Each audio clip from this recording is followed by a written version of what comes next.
నమస్తే, welcome to 99 TV. Pakistan culture, heritage ప్రపంచంలో అన్నింటికన్నా చాలా గొప్పవాట. ఈ ఆవిష్కరణ చేసింది ఐన్స్టీన్ కాదు, న్యూటన్ కాదు, British high commission, British council Pakistan. So అందుచేత ఏం చేయాలంటే ఇప్పుడు పాకిస్తాన్ కల్చర్ని అర్జెంటుగా ప్రొటెక్ట్ చేయాలి. అర్జెంటుగా ప్రొటెక్ట్ చేయాలంటే మనకి ఏం కావాలి? విటమిన్ ఎం కావాలి. విటమిన్ ఎం అంటే డబ్బులు, విటమిన్ మనీ అనమాట. M for money. దానికోసం అని చెప్పేసి యూకే అంబాసిడర్ టు పాకిస్తాన్ ఆయన పాకిస్తాన్ సివిలైజేషన్ మీద ఒక ట్వీట్ కూడా చేశాడు. ఆయన దాంట్లో ఏమంటారంటే Pakistan's cultural heritage is extraordinary, మామూలు కూడా లేదట, ఓ మోతాదు మించుందట, అండ్ వర్త్ ప్రొటెక్టింగ్, ఖచ్చితంగా దాన్ని కాపాడుకోవాలి.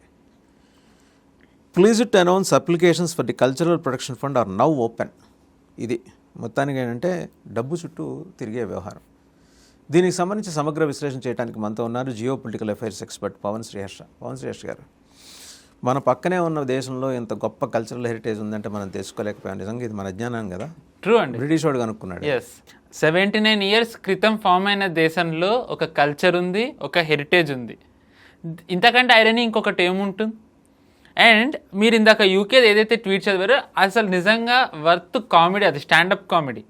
ఎందుకంటే ఆ ట్వీట్ తర్వాత కనుక చూసినట్టయితే యూకే కల్చర్ మినిస్ట్రీ ఏదైతే ఉంటుందో వాళ్ళు దీనికి ఫండింగ్ చేస్తారంట. ఎవరైతే ప్రొటెక్ట్ చేయడానికి ముందరకు వస్తారో 10 ఏళ్లలో 6 PMలు మారారు.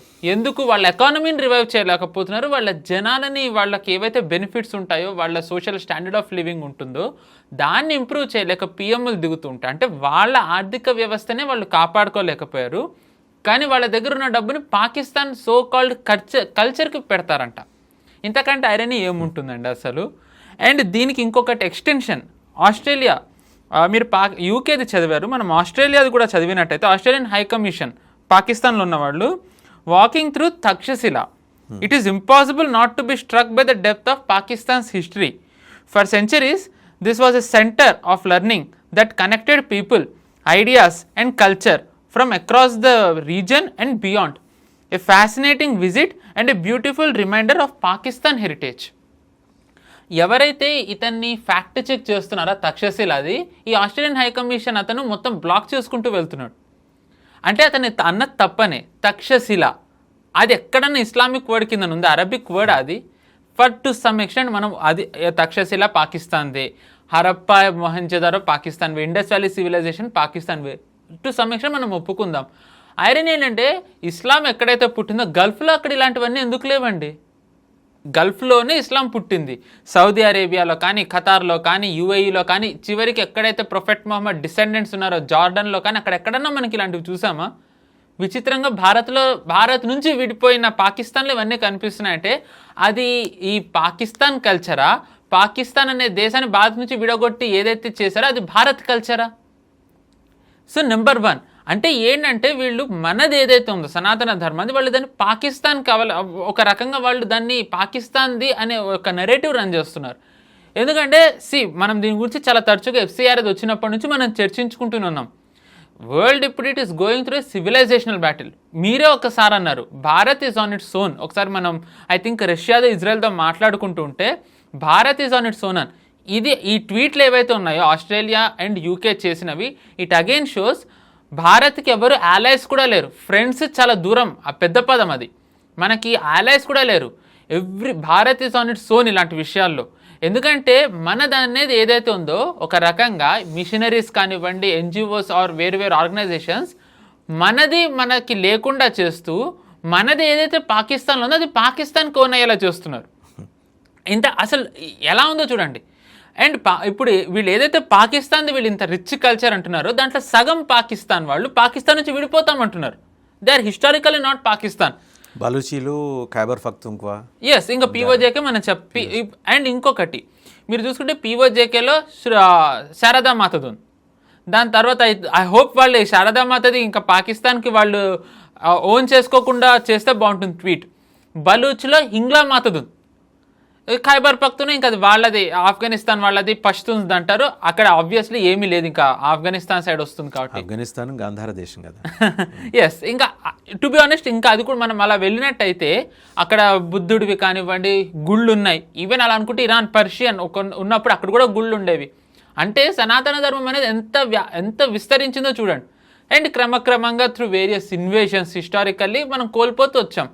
సో ఇంకా బ్రిటిషర్స్ ఉన్నప్పుడు ఎంతైతే విడగొట్టచ్చు అంతా విడగొట్టారు. నేపాల్ని విడగొట్టారు, భూటాన్ని విడగొట్టారు, సరే ఇంకా బంగ్లాదేశ్ని పాకిస్తాన్కి ఇచ్చారు, పాకిస్తాన్ని విడగొట్టారు, శ్రీలంకని విడగొట్టారు, ఎక్సెట్రా అన్నీ చేసి ఇప్పుడు ఏదైతే మనం భౌగోళికంగా భారత్ని చూస్తున్నామో దాన్ని కూడా వీళ్ళు ముక్కలు చేయాలని, ఉన్న సివిలైజేషన్ ఏదైతే ఉందో దాన్ని అంతం చేయాలని చూస్తున్నారు.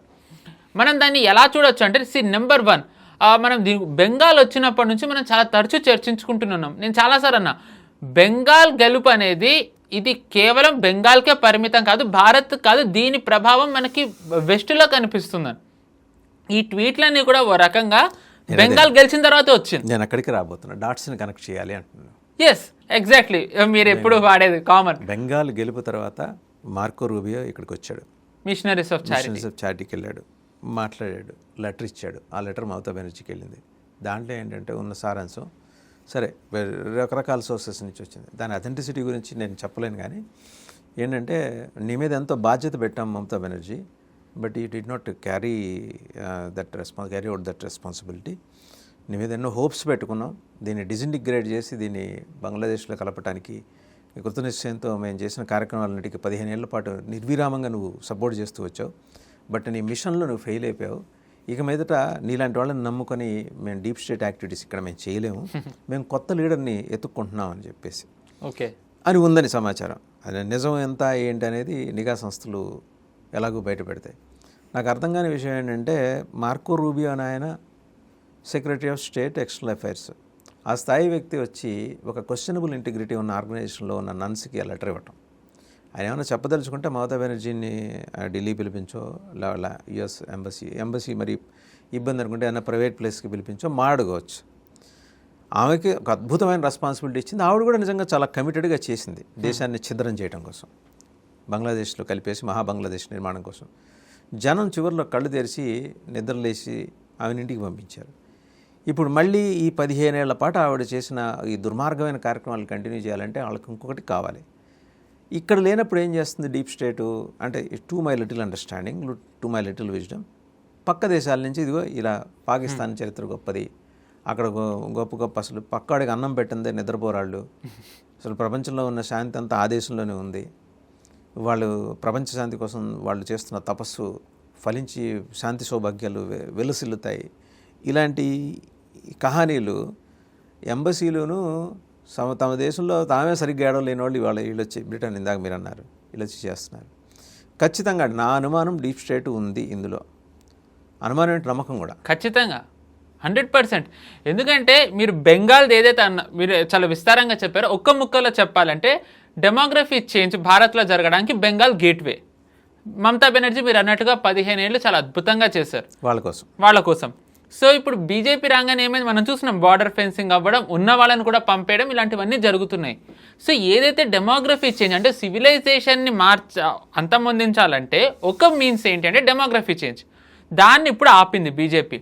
ఉన్న వాళ్ళని ఎస్ఐఆర్ ద్వారా ఫైండ్ అవుట్ చేస్తోంది. ఇప్పుడు ఎవరైతే పాస్పోర్ట్ మన సిటిజన్షిప్ నిన్న వచ్చిన వార్తది, పాస్పోర్ట్ సిటిజన్షిప్ కాదు ఏంటి ఇది అని ఎవరైతే అన్నారో ఇప్పుడు ఎన్ఆర్సీకి వాళ్ళు ఒక రకంగా అడుగుతున్నారు, ఎన్ఆర్సీ తేవాలని. 2020లో ఏదైతే వ్యతిరేకించారో అది కావాలని ఇప్పుడు రకంగా వీళ్ళందరూ అడుగుతున్నారు. ఒకవేళ ఎన్ఆర్సీ కనుక వస్తే ఇంకా చాలామంది మనం ఒక రకంగా వీడౌట్ చేసేయచ్చు. సుమారుగా 140 కోట్ల మంది జనాభా ఉన్న దేశం అని అంటారు. ఇలాగ ఇల్లీగల్స్ని ఎస్ఐఆర్ ద్వారా ఎన్ఆర్సీ ద్వారా తీసుకుంటూ వెళ్ళిపోయినట్టయితే 10 కోట్లు 15 కోట్లు తగ్గినా మనం ఆశ్చర్యపోగలం. కరెక్ట్, ఇది ఒక వే. రెండోది, మనం ఇప్పుడు ఒక రకంగా సివిలైజేషన్ని కాపాడుకోవాలంటే మీరు ఏదైతే డీప్ స్టేట్ అన్నారో వాళ్ళని కొట్టాలంటే మనం ఒకటి ఏం చేయాలి, ఇక్కడున్న ఎన్జిఓస్ ఆపాలి. ఎఫ్సిఆర్ఏ తెస్తున్నారు, ఎఫ్సిఆర్ఏ వస్తుంది. విచిత్రం ఏంటంటే కృష్ణమ్మ కలిపింది ఇద్దరు నేను తెలుగులో ఒక పాట ఉన్నట్టుగా ఉప్పు నిప్పు లాంటి రిపబ్లికన్స్ డెమోక్రాట్స్ ఇద్దరు కలిసి భారత్ని అంటున్నారు. ఎఫ్సిఆర్ఏ విషయంలో ఇద్దరు ఒకళ్ళంటే ఒకళ్ళకి పడదు, కానీ వాళ్ళిద్దరూ కలిసి మీరు ఎఫ్సిఆర్ఏ తేకూడదు, అది మా దేశంలో ఉన్న వాళ్ళకి కష్టం అని చెప్పి వాళ్ళు అంటున్నారు. అంటే వాళ్ళు ఇక్కడ ఎలాంటి యాక్టివిటీస్ ఎన్జిఓస్ ద్వారా చేయకపోతే ఎఫ్సిఆర్ఏని వాళ్ళు ఇప్పుడు అంత వ్యతిరేకిస్తారు. ఎందుకు అంటే సుమారుగా ప్రపంచంలో ఎన్నైతే ఎన్జిఓస్ ఉన్నాయో దాంట్లో 1/3 భారత్లోనే ఉన్నాయి. అంటే సుమారు 30% ప్రపంచంలో ఉన్న ఎన్జిఓస్ అన్నీ భారత్లోనే ఉన్నాయి. అంటే వాళ్ళు ఎలాంటి యాక్టివిటీస్ చేస్తున్నారో మనం దీన్ని బట్టి అర్థం చేసుకోవచ్చు. ఉదాహరణకు మనం 2 మాట్లాడుకోవాలండి, ఇంపార్టెంట్. మనం ఖలిస్తాన్ ఉద్యమం అనేది చూస్తున్నాం. ఉత్తరాఖండ్లో కూడా ఇప్పుడు ఖలిస్తానీలు చాలామంది గురుద్వారాని వాళ్ళు ఒక రకంగా ఎలా అయితే గోల్డెన్ టెంపుల్ని బందీగా చేసుకున్నారో అలాగే అక్కడ కూడా చేశారు. బట్ శాంతి చర్చలతో వాళ్ళు పారిపోయారు, వాళ్ళని ఏమీ అరెస్టులు చేయలేదు అక్కడ పోలీసులు. ఎందుకంటే తెలిసింది అది కనుక పట్టుకుంటే ఇంటర్నేషనల్లీ ఎలాంటి రిపర్కషన్స్ వస్తాయో. ఎందుకంటే ఖలిస్తాన్ అనేది సిఐఏ నడుపుతున్నది, పన్ను వాళ్ళందరూ ఎక్కడుంటారో మనకి తెలిసిందే. ఇంకొంతమంది పాకిస్తాన్లో ఉంటారు. మీరు చూడండి, ఖలిస్తాన్ కావాలి అని పంజాబ్ విడిపోవాలని కోరుకునే వాళ్ళు ఉత్తరాఖండ్లో గొడవలు చేస్తున్నారు అంటే అది సంహౌ ఫిషీగా మనకు అనిపించడం లేదా? ఎందుకంటే దాని ద్వారా వాళ్ళు మొత్తం దేశంలో అలజడి సృష్టించాలని అనుకుంటున్నారు. But I hope government suppresses that. But మనం ఇప్పుడు మాట్లాడుకునే టైంకి ఈ నిహంగ్ సిక్కులు అనే వాళ్ళు ఎవరైతే ఉన్నారో వాళ్ళు మార్చి కిందన మేము పంజాబ్ త్రూ హిమాచల్ ప్రదేశ్ ఉత్తరాఖండ్కి వెళ్తామని ప్రకటించారు. సో ఇక్కడ ఏమన్నా తేడా జరిగినట్టయితే కనుక సిక్కులది వీళ్ళు గొడవలు చేయొచ్చు. సిక్కులకు అట్రాసిటీస్ జరుగుతున్నాయి, సిక్కుల మీద వీళ్ళు ఆల్రెడీ అట్రాసిటీస్ చేస్తున్నారని చెప్పి పాకిస్తాన్లో ఉన్న ISI ప్రొపగేట్ చేస్తుంది, వెస్ట్ కాచుకొని కూర్చునుంది. సో దీన్ని డెలికేట్ పొజిషన్లో హ్యాండిల్ చేయాలి. ఒక పక్కన పాకిస్తాన్ సివిలైజేషన్ని వెస్ట్ కాపాడుతూ ఉంటే ఇంకో పక్కన మన వాళ్ళని మన నుంచి విడగొట్టడానికి వీళ్ళు చేస్తున్న ఒక యాక్టివిటీ నెంబర్ 2 ఏంటి అంటే ట్రైబల్స్. మనం చూసుకుంటే కనుక tribals are nothing but they are part of Sanatana Dharma. ఎందుకంటే మనం ఏమంటాం, చెట్టుని పుట్టని వీటన్నిటిని మనం పూజిస్తాం. మనం ఇప్పుడు తెలంగాణలోనే చూసుకుంటే సమ్మక్క సారాలమ్మ వీళ్ళు ఎక్కడికి వెళ్తారు, ఇనవే వాళ్ళు జంగిల్కే వెళ్తారు. సో అంటే ట్రైబల్స్ హిస్టారికల్లీ వాళ్ళు ఏమి హిందువులు అని చెప్పక్కర్లే వాళ్ళు సపరేట్గా. వాళ్ళు ఏంటంటే వీటినే పూజిస్తారు. అబ్రహామిక్ రిలీజియన్స్లో ఎవరు చెట్టుని పుట్టని పూజిస్తారండి? యాక్చువల్గా వాళ్ళకు ఒక రూపం ఉంటుందా? రూపం పెడితేనే వాళ్ళ కోపాలు వస్తాయి. సో అలాంటి వాళ్ళు ఇప్పుడు ఆటోమేటిక్గా ట్రైబల్స్ హిందూస్ కాదని అంటున్నారు without any historical proof. Tribals Hindus కాదు అనే నెరేటివ్ ఈ NGOs రన్ చేస్తున్నాయి. They are backed by west, number 1. Number 2, ఈ ట్రైబల్స్ని వీళ్ళు క్రిస్టియానిటీలోకి ఇస్లాంలోకి కన్వర్ట్ చేస్తున్నారు.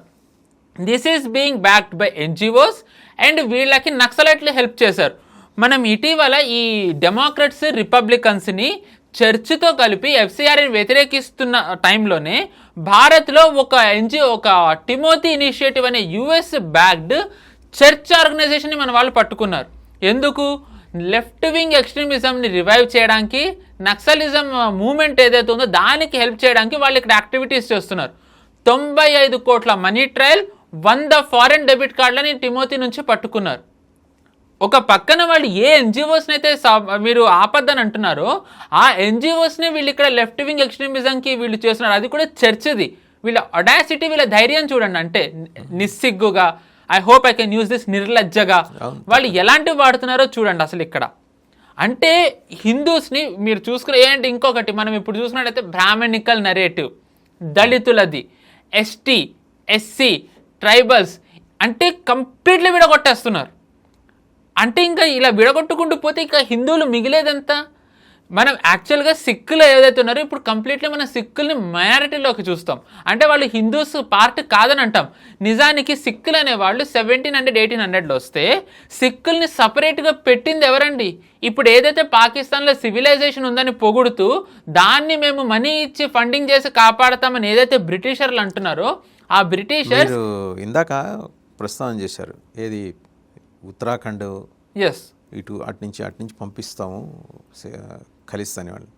ఇన్ఫ్యాక్ట్ మీకు లాస్ట్ ఇయర్ గుర్తుంటుంది, ఆపరేషన్ సింధూర్ తర్వాత ముందర పాకిస్తాన్ని ఉమెన్ సెనేటర్ ఒక ఆవిడ ఉన్నారు, పల్వాషా మొహమ్మద్ జయీ ఖాన్ అని. ఆవిడ మాట్లాడితే ఏంటంటే మేము బాబ్రీ మసీద్ భారత్లో మళ్ళీ కట్టడం కోసం ఇక్కడి నుంచి ఇటుకలు పంపిస్తాము, దానికోసం సిక్కు సైనికుల్ని మేము ఉపయోగించుకుంటాం అంటే వాళ్ళ పాకిస్తాన్లో. సో ఇక్కడ ఖలిస్తాన్ దాంట్లో పాకిస్తాన్ రోల్ చాలా పెరిఫెరల్గా ఎస్టాబ్లిష్ అయింది, మేనిఫెస్ట్ అయింది. ఇందులో దాపరికాలు ఏం లేకుండా, ముసుగులో గుద్దులా లేకుండా చెప్పింది ఆవిడ, పల్వాషా మొహమ్మద్ జయీ ఖాన్. చాలా అగ్రెసివ్గా వాళ్ళ నేషనల్ అసెంబ్లీలో మాట్లాడింది. మనం కూడా ప్లే చేసాం, బయట ప్లే చేసాం. అయోధ్యలో ఎక్కడైతే మసీదు కొలగట్టారో మళ్ళీ అక్కడ మసీదు కట్టడం కోసం బ్రిక్స్ పంపిస్తాం, మా సిపాయిలు ఇక్కడి నుంచి. ఆ సిపాయిలు కూడా ఎవరు? సిక్కు సిపాయిలు తీసుకెళ్తారని చెప్పి. అంటే అది ఎంత డెలికేట్ ఇష్యూనో చూడండి. ఎందుకంటే సిక్కుల్ని టచ్ చేస్తే ఇంటర్నేషనల్లీ ఎలాంటిది వస్తుందో మనకి తెలిసిందే, మైనారిటీ ఎక్సెట్రా ఎక్సెట్రా. సో యాక్చువల్గా గవర్నమెంట్ కూడా టు సమ్హౌ వాళ్ళు కూడా ఈ నరేటివ్ని బస్ట్ చేయాల్సిన అవసరం ఉంది. సిక్కుల్ని మైనారిటీలో పెట్టకూడదు, ఎందుకంటే హిస్టారికల్లీ సిక్స్ మన వాళ్ళే, హిందూసే కదండి సిక్కులు. ప్రతి హిందువుల్లోని పెద్ద కొడుకు ఎవరైతే ఉంటారో వాళ్ళని సిక్కు కింద మార్చారు. ఇప్పుడు మనం పంజాబ్లో చూసుకున్నా వాళ్ళు సిక్కులు హిందువులు సపరేట్ అని ఎక్కడ మనం చూడం. 1700s 1800s ఎర్లీలో ఫామ్ అయిన ఈ సిక్ పంక్తి ఏదైతే ఉందో 1880స్కి వచ్చేసరికి బ్రిటిషర్స్ సెన్సస్ అనేది క్రియేట్ చేసి వాళ్ళని సపరేట్గా చేసేసారు. 1947లో ఏదైతే మనకి స్వాతంత్రం వచ్చింది అంటామో దాని తర్వాత గవర్నమెంట్స్ వాళ్ళు కలిపి ఉండాల్సింది. బట్ వాళ్ళు చేసిన మిస్టేక్ ఏది, అఫ్కోర్స్ అప్పట్లో చాలా మిస్టేక్స్ జరిగాయి.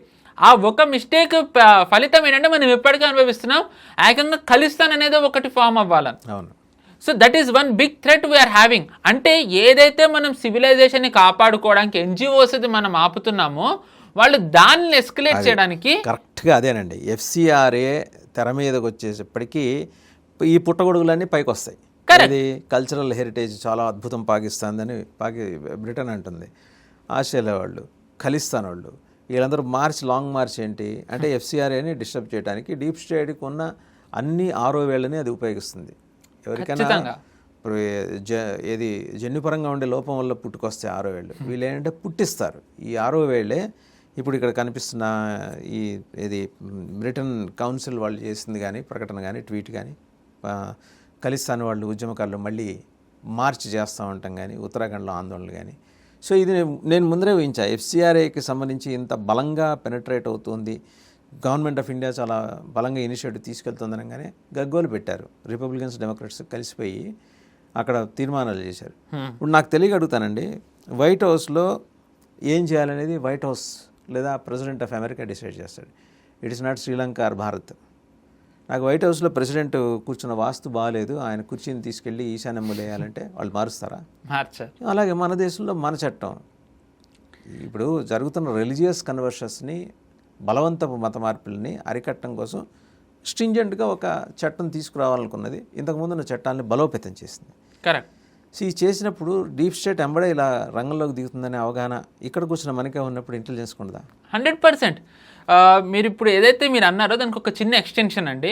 ఎక్స్టెన్షన్ అంటే మనం దీనికి రిలేటెడ్గా మాట్లాడుకుంటే ఈ ఎఫ్సిఆర్ అనేది మాట్లాడుతున్న టైంలోనే ఇటీవల మోదీ గారు G7 సదస్సుకి మనకు తెలిసిందే ఫ్రాన్స్ వెళ్ళినప్పుడు ట్రంప్ని కలవడం అదంతా. అప్పుడు సర్గే గోర్ మన అంబాసిడర్ యూఎస్కి ఇక్కడ ఉన్న అతను కూడా వెళ్ళాడు. విత్ ఇన్ నో టైం అతను భారత్ వచ్చాడు, అమిత్ షాని కలిసేసాడు. అసలు ఎలా అంటే అతను టైం లైన్ చూస్తే కొంతమంది పెట్టారు, అసలు అతను దిగిన తర్వాత ఎయిర్పోర్ట్ నుంచి డైరెక్ట్ అమిత్ షాని కలవడానికే వెళ్ళాడు. అతనికి ఏమవసరం, ఒక అంబాసిడర్కి ఒక దేశపు గృహమంత్రిని కలవాల్సిన అవసరం ఏముంది? ఎందుకు అంటే వీ కెన్ ఈజీలీ అండర్స్టాండ్. ఇప్పుడు ఏదైతే యూఎస్కి ప్రాబ్లమాటిక్గా ఒకటి హోమ్ మినిస్ట్రీ తెస్తుంది ఏంటి, ఎఫ్సిఆర్ఏ. అండ్ ఇంకొకటి ఒక చిన్న అనెక్డోట్, అంటే ఒక రీసెంట్లీ కాదు, ఒక 5 years 6 years బ్యాక్ అనేది ఒకటి చెప్పాలండి. అమిత్ షా గారు 2019లో హోమ్ మినిస్టర్ అయ్యారు. ఐ థింక్ ఇప్పుడు సర్గే గోర్కి ముందరున్న అంబాసిడర్ ఎరిక్ గార్సెట్టి బైడెన్ తెచ్చిపెట్టిన అతను అంబాసిడర్గా వచ్చిన తర్వాత ఒకసారి అమిత్ షాని కలవాలని అన్నాడంట. అయితే అమిత్ షా గారు ఓకే ఫైన్ అని అన్నారంట. టీ పార్టీకి రమ్మనంటాను, టీ ఇస్తాను, టీ దానికి రమ్మనంటే వెళ్ళాడు. వెళ్ళంగానే టీ తాగుతూ అన్నాడంట, ఇది హిందుస్థాన్ టైమ్స్లో వచ్చింది. ఏమన్నాడంట, మీ కంట్రీలో మైనారిటీస్కి ప్రాబ్లమ్స్ ఉన్నాయి, హ్యూమన్ రైట్స్ వయలేషన్స్ అవుతున్నాయి, ఎక్సెట్రా అవుతున్నాయి అంటే అమిత్ షా గారు చాలా సీరియస్ అయ్యారంట. నా దేశంలో హ్యూమన్ రైట్స్ గురించి నువ్వు మాట్లాడకు, నీ దేశంలో నేటివ్ అమెరికన్స్ నువ్వు ఫస్ట్ చూడు, తర్వాత నా దేశం గురించి మాట్లాడు, నా దేశంలో అంతా బాగానే ఉంది, don't even talk about that అని చెప్పి అమిత్ షా గారు చాలా స్ట్రిక్ట్గా చెప్పారంట. గెట్అవుట్ అనకుండా మాట్లాడి గెట్అవుట్ అనేలా మాట్లాడారంట. సో యూఎస్కి ఏంటంటే దానికి ఉన్న అలవాటే ఇది, ఎన్నిసార్లు తిట్టించుకున్నా వాళ్ళకి ఏంటంటే ధైర్యం, ఇక్కడ ఎన్జిఓస్ ఉన్నాయి, సంహవ్ వాళ్ళు ఏదో ఒకటి యాక్టివిటీస్ చేస్తారని. అంటే హిపోక్రసీ అనాలా, బరితెగింపు అనాలా, నిస్సిగ్గనాలా, నిర్లజ్జనాలో తెలియదు, కానీ వీళ్ళు మత మార్పిడులు చేసేటప్పుడు ఏమంటారు, సనాతన ధర్మంలో మీకు చాలా కులాల ఆధారంగా ఉంటాయి, దళితులు, ఎస్సీ, ఎస్టీ, బీసీ గ్రూపులు ఉన్నాయి అక్కడ, కరెక్ట్, ఇవన్నీ ఉన్నాయని అంటారు. మీరు క్రిస్టియానిటీలోకి వచ్చేయండి, ఇస్లాంలోకి వచ్చేయండి, ఇక్కడ ఏవి ఉండవని అంటారు. క్రిస్టియానిటీలో ఎన్ని ఉన్నాయండి, క్యాథలిక్స్, మెథడిస్ట్, జెసుయిస్ట్, అంతెందుకు కేరళలో ఐ థింక్ సురేష్ సార్ వస్తూనే ఉంటారు కాబట్టి ఒకసారి ఆయన అడిగితే ఆయన ఇంకా క్లియర్గా చెప్తారు. చర్చ్ గ్రూప్స్ ఏవైతే ఉంటాయో వాళ్ళు విడిపోయి కొంతమంది అసలు కమ్యూనిస్టులకు అయ్యారు, కొంతమంది కాంగ్రెస్కి అయ్యారు హిస్టారికల్లీ. మరి అక్కడ చర్చిలో విడిపోయడా లేవా అంటే వాళ్ళు బయటికి రానివ్వరు. మనది ఏదైతే లేదో వాళ్ళు దాన్ని క్రియేట్ చేసి అది నిజమని ఒక రకంగా చెప్పిస్తారు.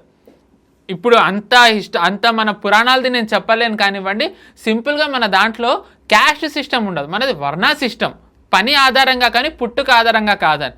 బట్ మన మైండ్స్లో మన జీవన శైలి అది బ్రిటిషర్స్ వచ్చినప్పటి నుంచి దాని ముందరి నుంచి అది ఎలాగ కొనసాగుతూ వచ్చిందంటే మనం ఇప్పటికీ దాన్నే కంటిన్యూ అయిపోతూ వెళ్తున్నాం. That is very unfortunate, that has to be change, but it is a very big challenge. ఈ బ్రిటన్ కౌన్సిల్ ఫండింగ్ ఏంటి, ఎలా they are going to raise the funds అండి? ఆబ్వియస్లీ పాకిస్తాన్ యొక్క అద్భుతమైన అసలు ఏది దేనితోనూ పోల్చలేని గొప్ప కల్చరల్ హెరిటేజ్ని జనంలోకి తీసుకెళ్ళడానికి ఫండ్ అయితే కావాలా? ఎక్కడి నుంచి? వాళ్ళ దేశం నుంచే జనరేట్ చేస్తారా? అంతే కదా, వాళ్ళే అడుగు తినే పరిస్థితికి వచ్చారు కదా. పర్లేదు. ఐ థింక్ మేబీ వాళ్ళు పాకిస్తాన్లోనే, I think Zulfikar Ali Bhutto statement, గడ్డైనా తింటాం కానీ మేము న్యూక్లియర్ వెపన్ తయారు చేసుకుంటామని. సో మేమైతే గడ్డైనా తింటాం కానీ పాకిస్తాన్ హెరిటేజ్ని కాపాడుతామని ఆ డైలాగ్ ఇన్స్పైర్ అయినట్టున్నారు మేబీ యూకే వాళ్ళు. సో వాళ్ళ దేశం వాళ్ళని వదిలేస్తారు, డెత్ స్టార్వేషన్కి అయినా వదిలేస్తారు, కానీ పాకిస్తాన్ కల్చర్ వాళ్ళకి మేబీ అంత ఇంపార్టెంట్లా కనిపిస్తున్నట్టు. ఐ డోంట్ నో, మరి వాళ్ళు వేరే దేశాల్లో కూడా చూడొచ్చు కదా ఈ Abrahamic religions. So the point ఇక్కడ ఏంటంటేనండి, వీ హ్యావ్ టు అండర్స్టాండ్. ఒక చిన్న ఉదాహరణ, సౌత్ అమెరికాలో మనకి రకరకాల చాలా దేశాలు ఉన్నాయి. బ్రెజిల్ ఉంది, మెక్సికో, బొలివియా, కొలంబియా, ఇలాంటి చాలా ఉన్నాయి. వీటిలో చాలా కామన్గా వాడే లాంగ్వేజ్ స్పానిష్. అవును. స్పెయిన్ ఎక్కడుంది, బ్రెజిల్ ఎక్కడుంది, కాంటినెంట్స్ వేరు, బట్ అక్కడున్న భాష ఇక్కడ వాడుతున్నారు అంటే ఇన్వేట్ చేశారు, అక్కడున్న సివిలైజేషన్ అంతా పొందించేశారు. మాయన్ సివిలైజేషన్, ఆస్టెక్ సివిలైజేషన్, ఇలాంటి అక్కడ చాలా ఉన్నాయి ఇలాంటివే. అవన్నీ ఈరోజు లేకుండా క్రిస్టియానిటీ వచ్చింది, స్పానిష్ భాష మాట్లాడుతున్నారు. అమెరికా నేటివ్ అమెరికన్స్ ఈరోజు ఏరి. మనం ఇప్పుడు మోదీ గారు పద్మ అవార్డ్స్ ఇచ్చినప్పుడు నిన్న ఆ నాగాల్యాండ్లో, అస్సాంలో ఉన్న ట్రైబల్స్ని వాళ్ళు ఒక రకంగా ఆయన ఇన్వైట్ చేశారు. వాళ్ళు ఏమీ సిగ్గుపడలే, వాళ్ళది ఏదైతే కల్చర్ ఉందో ఆ కల్చరల్ డ్రెస్ వేసుకుని వాళ్ళవి ఏవైతే సౌండ్ ఉంటాయో ఆ సౌండింగ్ చేసుకుంటూ వచ్చారు. ఈరోజు నేటివ్ అమెరికన్స్ని అలా వచ్చే పరిస్థితి లేదు, వాళ్ళని ఎక్కడో కన్ఫైన్ చేసేసారు అమెరికా. సరే మనం ఇంకా యూరోప్ది చెప్పనే అక్కర్లే. The less we talk about Gulf the better. ఇంకా ఇరాన్ అంటాము, ఒకప్పుడు పర్షియన్స్, జొరాస్ట్రియన్స్ ఎవరైతే ఉన్నారో ఈరోజు అసలు వాళ్ళు ఎక్కడున్నారు? సో అబ్రహామిక్ కల్చర్ రిలీజియన్లు ఏవైతే ఉన్నాయో వరల్డ్ మొత్తం వీళ్ళు స్ప్రెడ్ అయ్యి అక్కడ హిస్టారికల్లీ ఏవైతే ఉన్నాయో వాళ్ళు వాటన్నిటినీ చేసేసారు. ఇంకా మిగిలింది ఏంటంటే వాళ్ళకి ఏషియాలో ఉన్న కొన్ని పార్ట్స్, ఇప్పుడు మనకి జపాన్లో బుద్ధిజం ఉంది కదా, సౌత్ కొరియాలో బుద్ధిజం ఉంది కదా అనొచ్చు. ఈవెన్ బట్ వాళ్ళు కూడా దే ఆర్ చేంజింగ్, అక్కడ కూడా డెమోగ్రఫీ చేంజ్ అయిపోతుంది. ఇప్పుడు మనం సౌత్ కొరియాలో చూసుకున్నట్టయితే అక్కడ క్రిస్టియానిటీ ఎక్కువ అవుతుంది. లాస్ట్ టైం ఎలక్షన్స్ అయినప్పుడు బుద్ధిస్టులు రోడ్డు మీదకి వచ్చారు, మీరు మమ్మల్ని ఎవరిని పట్టించుకోకుండా క్రిస్టియన్స్ని ఎందుకు పట్టించుకుంటున్నారని. అండ్ దాని తర్వాత అక్కడ షింజో అబేని చంపేసిన అతను ఒక క్రిస్టియానిటీ ఫాలో అయ్యేతనే.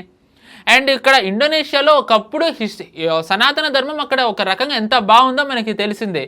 ఈరోజు అక్కడ ఇస్లాం, వరల్డ్లో అత్యధిక ముస్లిమ్స్ ఎక్కడున్నారంటే మనం ఫస్ట్ ఇండోనేషియా అంటాం. దాని తర్వాత అంటే సివిలైజేషన్ ఒక్కొక్క స్టెప్ బై స్టెప్ వీళ్ళు ఎలా చేసుకుంటూ వస్తున్నారని నేను మీకు ఒక చిన్న ఉదాహరణ కాదు, ఉదంతాలు చెప్తున్నా. థాయిలాండ్లో మనకి ఇటీవల థాయిలాండ్ కంబోడియా మధ్య యుద్ధం జరిగింది. గొడవ థాయిలాండ్కి కంబోడియాకి అయితే థాయిలాండ్లో ఉన్న విష్ణుమూర్తి విగ్రహం అనుకుంటా చాలా పెద్దది కూలగొట్టేశారు. విష్ణుమూర్తి విగ్రహం ఏం చేసింది? ఎందుకు అంటే Thailand is being backed by US, Colombia is being backed by China. So Chinese ఇన్ఫ్లుయెన్స్ని పోగొట్టి అక్కడ కూడా యుఎస్ ఇన్ఫ్లుయెన్స్ తెచ్చి అక్కడ కూడా ఏదైతే హిస్టారికల్ది ఉందో దాన్ని మార్చాలనే క్రమంలో థాయిలాండ్ని వాడుకుంటున్నారు. మనం థాయిలాండ్లో బుద్ధిజం అని అంటాం, బట్ థాయిలాండ్లో I think northern Thailand, southern Thailand it is Islam ఇప్పుడు అక్కడ, అండ్ అక్కడ కూడా క్రిస్టియానిటీ స్ప్రెడ్ అవుతుంది. కొలంబియాలో మనం చూసుకుంటే గనక జయశంకర్ గారు ఎక్స్టర్నల్ అఫేర్స్ మినిస్టర్ అయ్యాక ఇఫ్ ఐమ్ నాట్ రాంగ్ కొలంబియాలోనే ఒక గుడి కడతామని అన్నారు. అక్కడ ఒక గుడి ఉంది, we have to build that temple అని అన్నారు. బట్ ఇప్పుడు చూస్తుంటే గనక ఐ డోంట్ థింక్ అది ఎంతవరకు మెటీరియలైజ్ అవుతుంది. రిచ్ కల్చరల్ హెరిటేజ్ మరి అలాంటి వాటి విషయంలో ఇంగ్లాండ్కి కనిపించట్లేదా? అఫ్ కోర్స్ కనిపించకూడదు, ఎందుకంటే they were the one who actually created this mess. ఈ డెమోగ్రఫీ చేంజ్ వాళ్ళ కోర్స్ ఇస్లామిక్ రూలర్స్ వచ్చినప్పటి నుంచే మొదలైంది, బట్ దే క్రియేటెడ్, దాన్ని వాళ్ళు ఇంకా విస్తరించారు కదా. సో స్టెప్ బై స్టెప్ ఒక్కొక్క దేశం అయిపోతూ వస్తున్నాయి. ఇంకా లాస్ట్ బ్యాస్టియన్ భారత్ అనేది. సో ఇప్పుడు దీన్ని ఏదైతే లాస్ట్ బ్యాస్టియన్ నాన్ అబ్రహామిక్ ఏదైతే సివిలైజేషన్ ఉందో దాన్ని ఇప్పుడు కాపాడే క్రమంలో మనం ఏం చేసాం, ఫస్ట్ బెంగాల్ బార్డర్స్ క్లోజ్ చేసేసాం, ఇన్ఫిల్ట్రేటర్స్ రాకూడదు, ఉన్న వాళ్ళని ఐడెంటిఫై చేస్తున్నాం, ఇల్లీగల్ ఇమిగ్రెంట్స్ని పంపించే ప్రక్రియ మొదలెట్టాం, ఉన్న వాళ్ళని లీగలైజ్ చేయడానికి ఎన్ఆర్సీ తెచ్చే క్రమంలో ఉన్నారు. ఎవరైతే వీళ్ళు ఇక్కడ ఒక రకంగా సివిలైజేషన్ అంతమొందించడానికి కన్వర్షన్స్ చేస్తున్నారో, డెమోగ్రఫీ చేంజ్ చేస్తున్నారో, ప్రలోభ పెడుతున్నారో, ఓ రకంగా గొడవలు సృష్టిస్తున్నారో వాళ్ళందరినీ కట్టడి చేయడానికి ఎఫ్సిఆర్ఏ బిల్లులు తెచ్చారు. సో దీన్ని స్టెప్ బై స్టెప్ వీళ్ళు ఇక్కడ చేసుకుంటూ వెళ్తుంటే దీన్ని ఆపడానికి స్టెప్ బై స్టెప్ ఆబ్వియస్లీ అవతల నుంచి చేస్తున్నారు. ఒక ఫేమస్ డైలాగ్, ప్రతిపక్షంలో ఉన్న మనమే ఇంత చేయగలిగితే పవర్లో ఉన్న వాళ్ళు ఎంత చేయగలరని అతడు సినిమాలో ఉన్నట్టుగా చిన్న దేశం భారత్ ఓ రకంగా వీఆర్ నాట్ వాళ్ళకి డీప్ స్టేట్. ఎస్, మనం రీజనల్ పవర్ ఇప్పుడు అంతే, అది కూడా ఎమర్జింగ్ పవర్. మనమే ఇంత చేస్తూ ఉంటే సూపర్ పవర్కి ప్రపంచమంతా ప్రాక్సీస్ ఉన్నాయి, ఎకో సిస్టమ్ ఉంది, డీప్ స్టేట్ అని మీరే అన్నారు, ఇంకా వాళ్ళు ఎంత చేయగలరు? సో దిస్ ఇస్ ఇదేంటి వాళ్ళ చేతిలో. ఇంకా the less we talk the more. ఇంకా మీడియా ఈరోజు రూటర్స్ చూసుకున్నా, బ్లూంబర్గ్ చూసుకున్నా, బీబీసీ చూసుకున్నా, సిఎన్ఎన్ చూసుకున్నా, ఇంకా ఏ వెస్టర్న్ మీడియా హౌస్ చూసుకున్నా దాంట్లో ఖచ్చితంగా పాకిస్తానీ జర్నలిస్ట్ ఉంటాడు. మీరు ఇప్పుడు ఏదైనా మీరు ర్యాండమ్గా రూటర్స్ తీయండి, ఒక యాంటీ ఇండియా ఆర్టికల్ ఎతకండి, ఆ ఆర్టికల్ ఆథర్ పాకిస్తాన్ ఉంటాడు. ఖతార్ ఫండ్ చేస్తున్న అల్ జజీరా నిండా వాళ్ళే ఇంకా ఖతార్ గురించి మనం మాట్లాడక్కనక్కర్లే. ఒక పక్కన దాని రిఫైనరీస్ మూతపడ్డాయి, బట్ ఈ చింత చచ్చిన పులుపు చావలేదన్నట్టు దానికి ఇంత ఆర్థిక నష్టాలున్న అల్ జజీరా ద్వారా ప్రొపగాండా చేయడం అయితే అది ఆపట్లేదు. ఎందుకంటే at the end of the day it is US proxy. Again US also wants to utilise all whatever arsenal it has. ఏంటంటే మనం ఆపడానికి ప్రయత్నిస్తున్నారు. The reason I'm saying this is, రాబోయే కాలంలో ఇలాంటి మిస్ఇన్ఫర్మేషన్, మనది కానిది మనదని వాళ్ళు అక్కడ చెప్పడం, ఇక్కడ ఉన్నదాన్ని వీళ్ళు ఇంకా ఒక చెడ్డ పేరు తేవడం, ఇంకా సివిలైజేషన్ని ఒక రకంగా భ్రష్టు పట్టించేలా చెడ్డ పేరు తెచ్చేలా చేయడాలు చాలా ఎక్కువ అవుతాయి.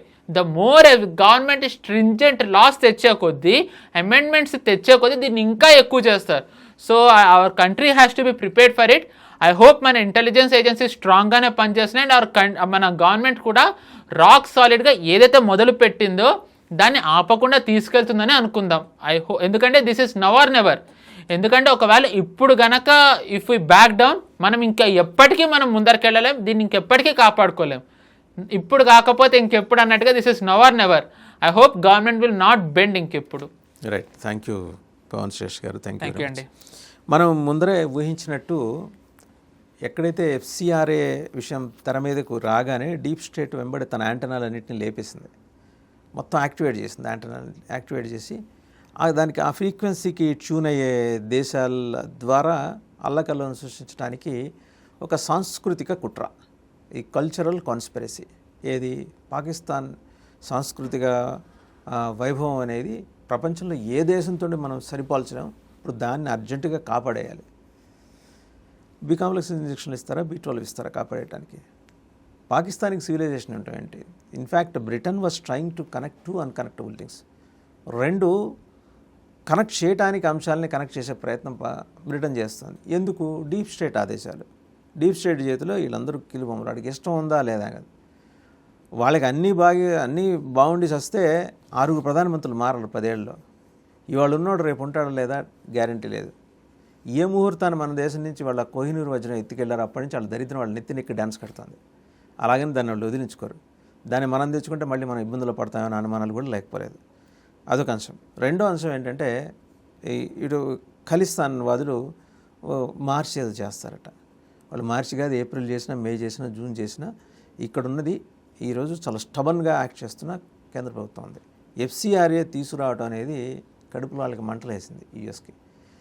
2 భిన్న ధృవాలు కలవటానికి అవకాశం లేని ఉత్తర దక్షిణ ధృవాలైన రిపబ్లికన్స్, డెమోక్రాట్స్ కలిసి పార్లమెంట్లో వాళ్ళు నానా రచ్చా చేస్తున్నారంటే, సో ఆ ఎఫ్సిఆర్ఏ అది ఇంప్లిమెంట్ చేయడానికి అడ్డుపడాలి అంటే ఏదో రకమైన అస్థిరత భారతదేశంలో సృష్టించడానికి ఉన్న అన్ని మార్గాల్ని వాళ్ళు నేరుగా ఉపయోగించారు, పరోక్షంగా ఉపయోగిస్తారు. ఈ కల్చరల్ ఇన్వేజన్స్, ఈ సాంస్కృతిక దాడులు చేయిస్తారు. మనకి చెందిన తక్షశిల పాకిస్తాన్ ఎలా ఓన్ చేసుకుంటుందో అర్థం కావట్లేదు. అసలు ఎలాంటి కల్చరు, ఎలాంటి హెరిటేజ్ లేని ఎడారి ప్రాంతం నుంచి వచ్చిన దొంగలు చక్రవర్తులుగా చలామణి తర్వాత ఏదో ఈ దేశాన్ని సుభిక్షంగా ఉన్న దేశాన్ని పరిపాలించి దోచుకెళ్ళిపోయిన సంపద పాకిస్తాన్లో కానీ అప్పైన కానీ ఉంటుంది.